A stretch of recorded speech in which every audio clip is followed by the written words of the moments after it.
Another year of great music has come to a close, and you know what that means? It's countdown time. My picks for the best new albums and deluxe editions of 2023 are coming up next on Track by Track.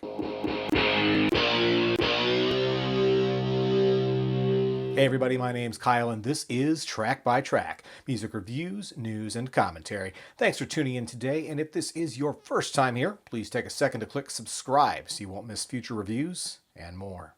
Looking back at the year in music, I have to say the one word that best describes 2023 for me is surprising. That's particularly the case for legacy acts. We always expect to see deluxe anniversary editions from the biggest names in the history of rock, which of course we did in the past year, but to see new albums from some of those acts, not to mention in some cases really great new albums, well, that was a welcome treat for millions of fans, myself included. Oh, and did I mention a quote-unquote new song from the Beatles? Who'd have thought? Also surprising was some of what we didn't see, including, well, the Beatles again, with no Super Deluxe box set this year. A long-promised new album from The Cure failed to materialize in 2023, and the usually prolific Ryan Adams ended up stockpiling 4 new albums for release in the beginning of next year. Also surprising were some of the year's disappointments. I'd really hoped Pink Floyd's Dark Side of the Moon would receive some sort of fresh bonus material for its Super Deluxe 50th anniversary release, but all we got was recycled materials. Roger Waters' reworking of the album was the most interesting thing to happen with Dark Side in 2023, even if it wasn't particularly good. And thank God U2 ended the year strong with a solid new song and an epic residency at the Las Vegas Sphere, because the 4-disc Songs of Surrender they put out back in March was a tedious and largely uninteresting exercise. But let's not waste any more time talking about the year's letdowns. Let's hit the highlights with my annual top 10 releases of the year. Today I'll run down my 5 favorite new release albums of the year, as well as my 5 favorite deluxe catalog releases from 2023. We'll start the countdown with the new release album I'm ranking at number 5 for the year, and that's I.O. by Peter Gabriel. Always the innovator, Gabriel spent the entire year rolling out the songs from his new album, one song at a time, coinciding with the cycles of the moon. Month after month, the music revealed itself to be as fresh and vital as ever, with a physical release finally arriving in December after the 12th full moon of the year. After getting used to that release cycle, it will be disappointing not to get new music next full moon, but who knows? If I.O. showed us anything, it's that Peter Gabriel is full of surprises. Coming in at number 5 in the catalog deluxe editions for the year, it's Smash by Pet Shop Boys. There were certainly more elaborate deluxe editions that came out in 2023, but I really appreciate the value and efficiency of this greatest hits package. Inside a compact box that easily fits on your CD shelf, you get 3 discs of the group's best and most well-known songs, along with some rarities for good measure, plus 2 Blu-ray discs packed with dozens of videos. It's hard to imagine a better retrospective compilation for this band, and I'd love to see other acts follow this template in the future. Let's stick with catalog deluxe editions as we move to number 4 on my list, where we find the latest release in Bob Dylan's ongoing bootleg series. Fragments, the Time Out of Mind sessions, isn't as expansive as some of Dylan's prior box sets, but it's still highly satisfying. Perhaps also highly controversial as well, since the centerpiece of the set is not unreleased material, but rather a remix of the Time Out of Mind album itself. I actually enjoyed the new mix quite a bit, though I'll add I always really liked the original mix as well. I don't necessarily find one superior to the other, and of course both contain the same great songs. The set also recycled some materials from a prior box set, which may also have disappointed some fans. Still, what we get with Fragments is a great representation of a legend at the cusp of another creative renaissance. At number 4 on my list of the best new releases for the year is Memento Mori by Depeche Mode. After the 2022 death of founding member Andy Fletcher, the future of this band became questionable. Though Fletch was never the prime creative force in the group, he was always considered the glue that held them together. So, all things considered, their 2023 album, absent of Fletch, is far better than it has any right to be. Memento Mori is the best Depeche Mode album in years, brimming with an energy and vitality that was entirely unexpected.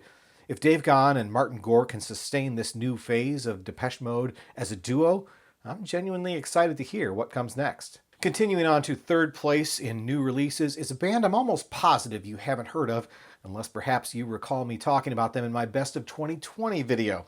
Whether you snoozed on them 3 years ago or you're just hearing about them today, now is the time to discover Scylla. Before We Dry Up is the second album from this young Minneapolis-based indie folk rock band, and it's literally overflowing with fresh sounds, irresistible hooks, and creative wordplay. With both male and female lead singers harmonizing or taking turns at the mic, comparisons to Fleetwood Mac are obvious. I also get a little Dave Matthews Band and even touches of Springsteen on occasion. And did I mention there's horns too? Before We Dry Up by Scylla is available on streaming services or on CD from the band's website. Do yourself a favor and check them out. You won't be disappointed. Next up at number 3 on my catalog and deluxe releases list is Elvis Costello and Burt Bacharach's The Songs of Backrack and Costello. This is essentially a deluxe edition of the pair's excellent 1998 collaborative album, Painted from Memory. This new set contains all of that album's music, plus many more recordings, including performances of their songs by other artists. The deluxe set contains 4 CDs plus 2 vinyl platters, all in a retro-style package that calls to mind anthologies of Backrack's era more than anything else. As much as I love this set, I have to say it was also one of the most wildly overpriced releases of the year, with a list price of a whopping $180. It's seen steep discounts since being released back in January, though, and thankfully I was able to pick it up later in the year for less than half price. It's easy to recommend at a discount, but otherwise I'd say just stream it. Great music from 2 of the greatest songwriters of all time. In second place for catalog deluxe editions, it's Eric Clapton's The Definitive 24 Nights. Here's the backstory in a nutshell. In 1990 and 91, Eric Clapton played a series of concerts at London's Royal Albert Hall, alternating between each night's show being a rock concert, a blues set, or an orchestral show. An abridged version of 24 Nights came out on double CD and VHS in 1991, but this year we got the version fans have been waiting 30 years for. The Definitive 24 Nights presents full versions of each concert, rock, blues, and orchestral, each on 2 CDs and 1 Blu-ray disc, 9 discs in total. It's the perfect time capsule for these legendary shows. But if you prefer just one of the shows, all 3 are available separately in 3-disc sets. A nice and unexpected move, but pop for the big box if you can. All right, my number 2 pick for the second best album of the year may surprise some viewers. Jason Isbell's Weather Vanes is a masterclass in songwriting and his best album since Southeastern. It's his 3rd appearance on a track-by-track Best of the Year list, so that shouldn't be shocking. But when the first single from Weather Vanes came out in February, my review was less than positive. While I fully understand how the subject matter of Death Wish may have deeply resonated with some listeners, I still find the song to be musically and lyrically tedious. Which may be the point, but that doesn't mean I need to like it. I still don't. Thankfully, the rest of Weather Vanes is brilliant and essential songcraft, and considering how my opinion of Death Wish seems to be in the minority, there's a strong chance you'll like this album even more than I do. Okay, looks like we're up to the number 1 spots on the countdown, and let me tell you, these are 2 of 2023's indisputable gems. This year, the Prince archives were opened once again, and as usual, they did not disappoint. Diamonds and Pearls was Prince's last big hit as far as albums go, though generally not regarded as a favorite among fans. I always enjoyed the album, though, and this 8-disc Super Deluxe Edition definitely does not disappoint. 7 CDs of album tracks, outtakes, remixes, and edits, and live cuts, plus a Blu-ray absolutely packed with great video content, all packaged with a beautiful hardcover book and slipcase. The only thing missing is the holographic cover, which, I mean, seriously, how do you not include that? Anyway, if you're a fan of this era of Prince's music, this set is a must-have for your collection. All right, finally, we're up to my pick for the best album of 2023. I began this video talking about how this was a year full of surprises, and to me, there was no surprise bigger than this. New music from the Rolling Stones, their first new album in almost 20 years. The band had been teasing the possibility of new music for a while, but I think most of us were keeping our expectations low. Boy, were we wrong. Hackney Diamonds is the Stones' best album in decades. When the first couple songs came out, my reaction was probably the same as many of yours. Could the rest of the album possibly be just as good? Incredibly, the answer was yes, very much so. It's been a long time since I had this much fun with a Rolling Stones album, and Hackney Diamonds has easily been my most played go-to album of the year. Is it perfect? No. Does it stand alongside their classics? No. But man, this is a hell of a good time that still does call to mind their most iconic sounds in ways that are both reverent and surprisingly fresh.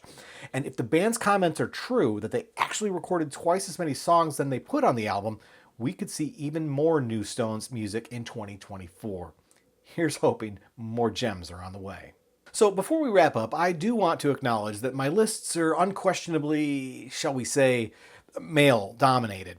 If I was to expand my rankings to the top 10 new albums of the year, it would definitely include The Record by female indie supergroup Boy Genius, who I'd have ranked in 6th place this year. I also really enjoyed the 2023 albums from Lana Del Rey, Mitski, Natalie Merchant, and Carly Rae Jepsen. In catalog releases, I also love deluxe editions from Churches and the Cranberries, plus box sets from both Stevie Nicks and Joni Mitchell. It's truly been a great year for music all around. So those are my picks for the best music of 2023. I said it before and I'll say it again, it was a year full of surprises. But now it's your turn to sound off. What were your favorite releases of the year? What surprised you the most? Conversely, what were you the most disappointed by? And looking ahead to 2024, what do you look forward to the most in the new year? Let me know what you think down in the comment section below. Once again, my name's Kyle and this has been Track by Track. If you like this video, be sure to give it a thumbs up, plus check out some of these other videos below that I think you might also enjoy. And of course, be sure to subscribe, because true music fans always want new releases the day they come out. Thanks for watching, and I'll see you next time.